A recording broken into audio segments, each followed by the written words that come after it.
பாய் 5 kilo கறி கொடுங்க பாய். பாய் Axel பாய், தீபாவளி வேற வந்துருச்சு. இன்னும் ஒரு வாரம் தான் வியாபாரமே.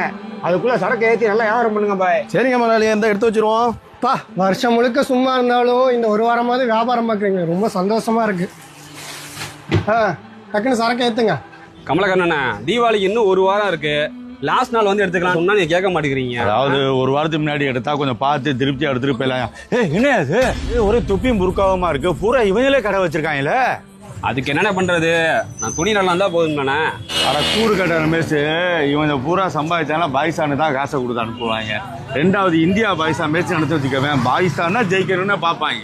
இவங்க சம்பாதிக்க நம்ம ஏன் உதவி பண்ணிக்கிட்டு, துணியெல்லாம் அப்புறமேட்டு எடுத்துக்கலாம். முதல் நான் கொடுக்குற ரோட்டி சார் ரெடி பண்ணி முதல் விநியோகப்படுத்துவாவா. பாய் கடையா போட்டுக்கிட்டா என்ன என்னமோ சீட்டு போட்டு போயிருக்காங்க. பாய் இது என்னன்னு பாருங்க பாய். நல்ல நேரத்துல வந்து மைண்டை கெடுத்தார். சரி அப்சல் பாய், டக்குன்னு சரக்கு எடுக்குங்க. சரி பாய், சரி பாய். பிரதர் நல்லா இருக்கீங்களா? ஒன்றும் இல்லை, இப்போ தீபாவளிக்கு டெஸ்ட் எடுக்கலான்னு வந்தேன். சரி அப்படியே உங்களை பார்த்துட்டு பட்டாசும் ஸ்வீட்டும் கொடுக்கலான்னு வந்தேன். ஓ, நீங்க பட்டாசு அடிக்க மாட்டீங்களா? சாரி பிரதர், இந்தாங்க ஸ்வீட்டு. ரொம்ப நன்றி பிரதர், நீங்களாவது எங்களை புரிஞ்சு நடக்கிறீங்க. ஆனா உங்க ஆளுங்களே பாருங்க, எங்க கடையில எல்லாம் வியாபாரம் பண்ணக்கூடாதுன்னு நோட்டீஸ் கொடுத்துட்டு இருக்காங்க. இந்தா புடிங்க, முதல் சீட்டை வச்சு முதல் கடையை மூடிட்டு கிளம்புங்க. இந்த வேலையை வாங்க பார்த்தது பிரதர், நீங்க இதை விடுங்க, ஃப்ரீயா விடுங்க. இது என்ன நான் பாத்துக்கிறேன், சரிங்களா? நாங்க படிச்சு பாருங்க தம்பி, நாங்க இதை பாருங்க படிச்சு பாருங்க.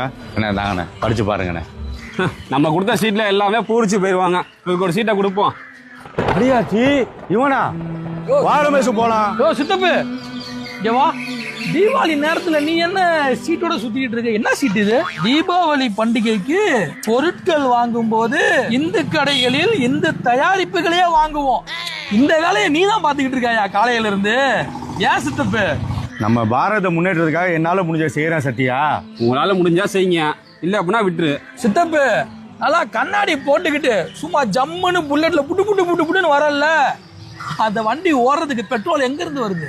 அரபு நாட்டுல இருந்து வருது. அந்த நாடு யார் நாடு? சரி, உன் பையன் எங்க வேலை பாக்குறான்? சத்யா, என் மகன் துபாயில சேக்கு கிட்ட இன்ஜினியரா வேலை பார்த்துட்டு இருக்கான். உன் பையன் மாசம் வந்து லட்சக்கணக்கில் சம்பளம் வாங்குறதுக்கு அந்த பாயோட நாடு தேவை. நீ வண்டி ஓட்டுறதுக்கு உனக்கு பெட்ரோல் டீசல் போட்டு நல்லா ஜிக்கு ஜிக்கு ஜிக்கு ஜிக்கு சிம்பாலிக்காவா சுத்துறதுக்கு அதுக்கும் அந்த வந்து பாயங்களோட நாடு தேவை. எல்லாத்துக்கும் மேல அந்த தீபாவளிக்கு போன் போட்டு பாய் 5 கிலோ கறி கொடுங்க பாய் அப்படி கேட்பல்ல, அதுக்கு பாய் தேவை. எல்லாத்துக்கும் மேல இந்த மாதிரி பண்றதுனால நம்ம தேசம் முன்னேறும்னு சொன்னீங்களே, தெரியாம கேக்குற. இதனால தேசம் எப்படி முன்னேறும்? சத்யா, நம்ம நாடு இந்துக்கள் நாடு. நம்ம ஆளுகிட்ட வாங்கினதே அவங்க வந்து பொருளாதார வளர்ச்சி அடைய முடியும், முன்னேற முடியும். நல்லா மண்டையை கழுவி விட்டுருக்காங்க. சித்தப்பா, இந்த நாடு வந்து இந்துக்கள் நாடு இல்ல, முதல்ல கிடையாது. இந்த நாடு வந்து எல்லாத்துக்கும் சொந்தமான நாடு.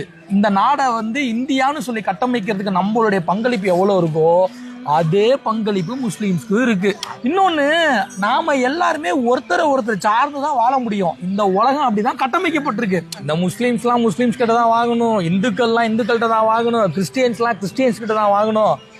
மனுஷன் கிட்ட வாங்கணும், அவ்வளவுதான் மேட்ரு. இன்னைக்கு நம்ம இந்திய கவர்மெண்ட் அமெரிக்கா கிட்டையும் அரபு நாடுகள்கிட்டையும் நான் எதுவும் வச்சுக்க மாட்டேன், ஏன்னா அவங்கெல்லாம் வந்து கிறிஸ்டியன் நாடு, அவங்கெல்லாம் வந்து இஸ்லாமிய நாடு, நான் எதுவும் வந்து செய்ய மாட்டேன்னா ஆட்சியே முதல்ல நடத்த முடியாது. இவ்வளவுதான் விஷயம்.